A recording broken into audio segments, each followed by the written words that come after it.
Shalom, salam berkat dari kami untuk pendengar sekalian. Saat ini pendengar akan diberkati dengan program Hari Ini Harinya Tuhan bagian yang ke-8. Sebuah program rohani tentang doktrin Alkitab yang menolong kita untuk semakin tertanam dalam kebenaran firman dan bertumbuh dalam kemuliaan. Bersama hambanya, Pendeta Gilbert Lumwendong, STH. Banyak orang merasa doktrin Alkitab sebagai sesuatu yang membingungkan. Tetapi tahukah saudara bahwa doktrin Alkitab intinya adalah memahami Alkitab dengan benar, dengan pemahaman yang sistematis, sehingga kita terus dapat tertanam di dalam kebenaran firman, sehingga kita terus bertumbuh di dalam kemuliaan Allah. Buka hati saudara sekalian untuk menerima berkat-berkat firman-Nya hari ini. Segala sesuatu dalam dunia hari-hari ini kelihatannya sangat mudah dalam melemahkan semangat. Contohnya kalau kita mau lihat keadaan sekitar kita seperti berita-berita yang ada, semuanya ini menakutkan, mencemaskan. Orang tua khawatir melihat berita-berita sekarang, bagaimana anak-anak muda, anak-anak remaja sudah terlibat dengan pesta seks, pesta narkoba. Lalu kita lihat bagaimana kejahatan-kejahatan semakin menakutkan, sehingga orang mulai meninggalkan berita-berita sekarang. Kenapa? Kalau orang pikir, aduh, berita-berita sekarang menakutkan sekali. Pembunuhan, perampokan demi perampokan. Gak ada lagi berita-berita yang baik. Semua berita-berita mencemaskan, menakutkan. Lalu kita lihat hiburan-hiburan yang ada sudah tidak lagi mengandung pendidikan yang positif. Bahkan tontonan anak sudah berisi dengan kekerasan, kekasaran. Tontonan remaja sudah berisi dengan perbuatan seks bebas. Betul, kadang-kadang dalam tayangan itu yang mau dimaksudkan adalah akibat dari seks bebas itu sesuatu yang tidak baik. Tetapi tayangan-tayangan yang ada kemudian merangsang hawa nafsu birahi anak-anak remaja. Sehingga apa yang terjadi belum sampai pada inti ceritanya. Anak-anak muda sudah tergiur untuk melakukan hal yang salah dan keliru. Saudaraku yang kekasih dalam Tuhan, kita lihat berita-berita yang ada semakin menakutkan. Hiburan-hiburan yang ada tidak lagi mengandung pendidikan yang positif.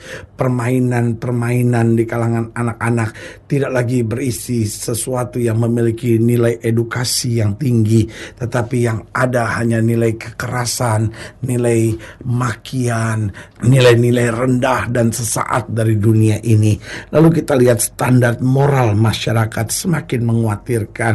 Orang kawin 2, 3, 4 kali menganggap itu biasa. Bahkan orang menganggap kawin 2, 3, 4 kali dianggap biasa, bahkan bagian dari ibadah katanya.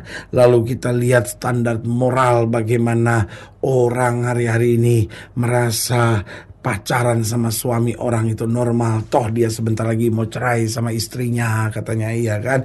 Bahkan orang menganggap berselingkuh itu normal karena dia pikir ya habis istri saya tidak memberi perhatian kepada saya, dan kebetulan wanita ini bisa memberi perhatian kepada saya, kenapa tidak katanya. Aduh, saudaraku yang kasih dalam Tuhan, standar moral masyarakat semakin mengkhawatirkan. Lalu kita lihat juga perbuatan manusia semakin jahat. Jadi dari sini kita lihat berita-berita yang ada semakin menakutkan, mencemaskan. Hiburan-hiburan yang ada tidak lagi mengandung pendidikan yang positif, tidak lagi mengandung nilai edukasi yang baik. Lalu kita lihat standar moral masyarakat sudah semakin menurun, semakin mengkhawatirkan.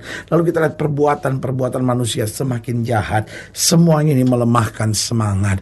Tetapi saudaraku yang kasih dalam Tuhan, orang yang mengenal kebenaran, orang yang hidup dalam Tuhan di tengah dunia yang serba tidak pasti ini, dia mendengar berita dari sorga yang menjelaskan kepadanya bahwa kita dipelihara, kita dikuatkan, kita selalu menerima yang terbaik dari Tuhan. Haleluya. Selamat datang dalam program kita hari ini, Harinya Tuhan, sebuah program rohani yang kembali mengingatkan kepada kita betapa pentingnya kita menjadikan firman Tuhan sebagai dasar keseharian hidup kita. Karena selama kita menjadikan firman Tuhan sebagai dasar keseharian hidup kita, langkah-langkah ke depan kita penuh dengan kepastian, kemenangan, berkat, mujizat dan perkara-perkara besar. Haleluya. Dan dalam program ini kita sedang mau membahas tentang tentang melemahkan semangat. Karena memang kita pelajari bahwa keadaan dunia semakin mengkhawatirkan, semangat orang makin hari makin lemah. Itu sebabnya ada banyak orang harus menyembah ke gunung-gunung, ada banyak orang senang lari ke kuasa-kuasa kegelapan, ada banyak orang senang lari ke seks bebas untuk mendapatkan semangat kehidupan, ada banyak orang yang harus lari dengan minuman, obat-obat terlarang, ada banyak orang yang harus ada di diskotik katanya untuk menambah gairah, menambah semangat. Saudaraku yang kasih dalam Tuhan, semangat kita timbul ketika kita menyadari kita diselamatkan oleh anugerah. Semangat kita timbul ketika kita menyadari Tuhan menyertai kita. Semangat kita bangkit ketika kita menyadari bahwa bersama Tuhan kita cakap menanggung segala perkara. Haleluya. Nah, saudaraku yang kasih dalam Tuhan, dalam program hari ini, dalam pembahasan kita tentang melemahkan semangat, kita mau sama-sama belajar dari Yeremia pasal 38. Yeremia pasal 38 ayat yang pertama sampai ayat yang ke-13. Yeremia 38 ayat pertama sampai 13, di bawah judul perikop Yeremia dimasukkan ke dalam perigi, ia tertolong oleh Ebed Melek. Yeremia 38 ayat 1 sampai 13, demikian firman Tuhan. Tetapi Sefaca bin Matan, Gedalia bin Pasyur, Yukal bin Selemia, dan Pasyur bin Malkiah mendengar perkataan yang tidak henti-henti diucapkan oleh Yeremia kepada segenap orang banyak itu. Beginilah firman Tuhan, siapa yang tinggal di kota ini akan mati karena pedang, karena kelaparan, dan karena penyakit sampar. Tetapi siapa yang keluar dari sini mendapatkan orang Kasdim, ia akan tetap hidup, nyawanya akan menjadi jarahan baginya, dan ia tetap hidup. Beginilah firman Tuhan, kota ini akan pasti diserahkan dalam tangan tentara Raja Babel yang akan merebutnya. Maka berkatalah para pemuka itu kepada raja, baiklah orang ini dihukum mati, sebab sebenarnya dengan mengatakan hal-hal seperti itu, maka ia melemahkan semangat prajurit-prajurit yang masih tinggal di kota ini, dan semangat segenap rakyat. Sungguh orang ini tidak mengusahakan kesejahteraan untuk bangsa ini, melainkan kemalangan. Saudaraku, bayangkan firman Tuhan yang diberitakan oleh Yeremia, yang seharusnya menguatkan, harusnya membangun. Apa yang terjadi justru bagi mereka, orang-orang yang tidak mau mendengar firman, menjadi sesuatu yang melemahkan. Ayat 5, Raja Zedekia menjawab, baiklah, ia ada dalam kuasamu, sebab raja tidak dapat berbuat apa-apa menentang kamu. Maka mereka mengambil Yeremia dan memasukkannya ke dalam perigi milik Pangeran Malkiah yang ada di pelataran penjagaan itu. Mereka menurunkan Yeremia dengan tali. Di perigi itu tidak ada air, hanya lumpur. Lalu terperosoklah Yeremia ke dalam lumpur itu.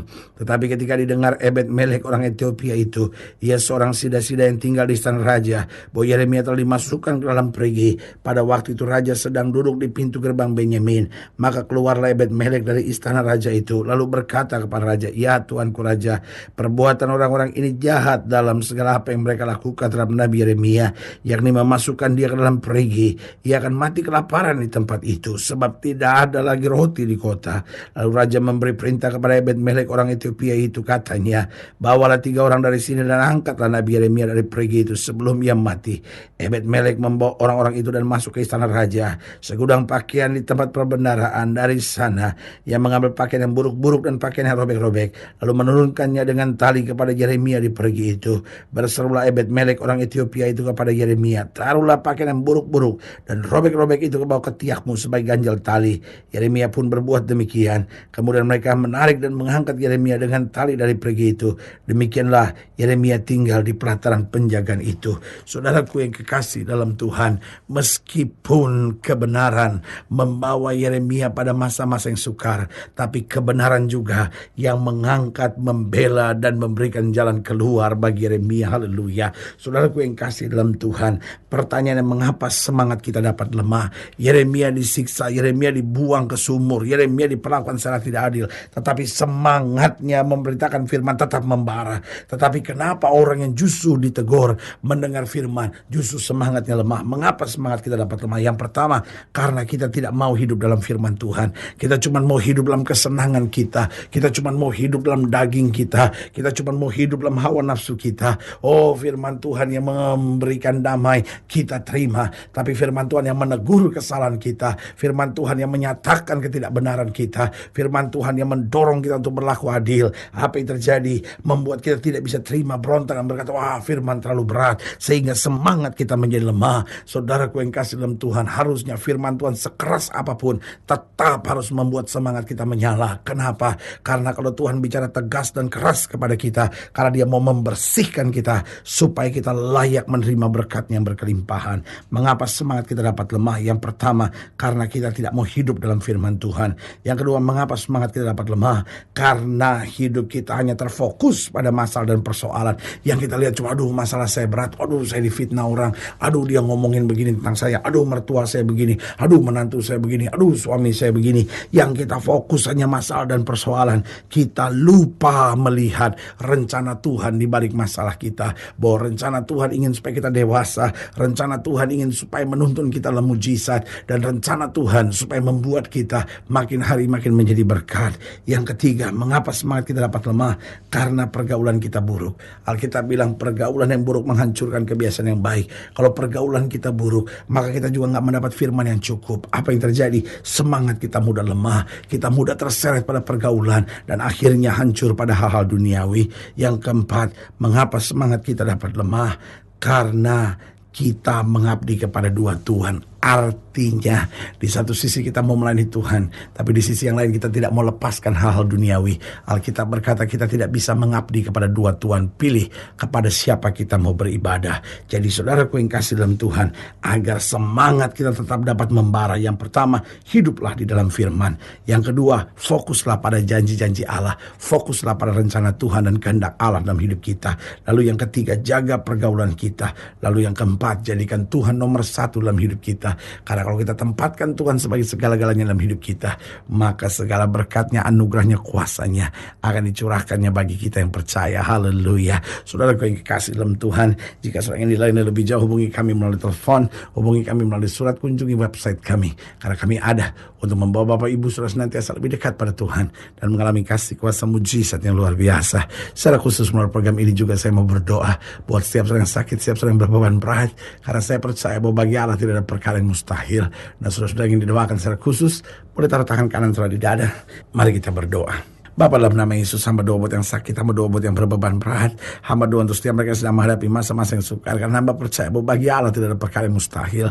Bapa, hamba berdoa di dalam nama Yesus, Tuhan jamah, yang sakit Tuhan sembuhkan, yang lemah Tuhan kuatkan, yang susah Tuhan hiburkan, yang jatuh Tuhan angkat, sehingga hari-hari yang penuh kemenangan, hari-hari yang penuh berkat boleh terus berlaku dalam hidup orang percaya.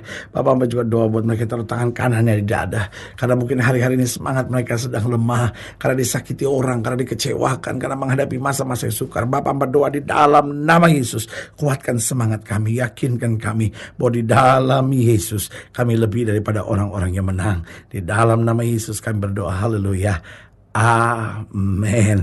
Saudaraku yang kasih dalam Tuhan, kita sudah berdoa. Ingat, tidak pernah Allah lalai menepati janjinya. Ini saatnya buat kita untuk bangkit, bersemangat, bersukacita dalam menghadapi segala perkara. Karena kita tahu Yesus hidup, Yesus berkuasa, dan selalu memberikan yang terbaik buat anak-anaknya.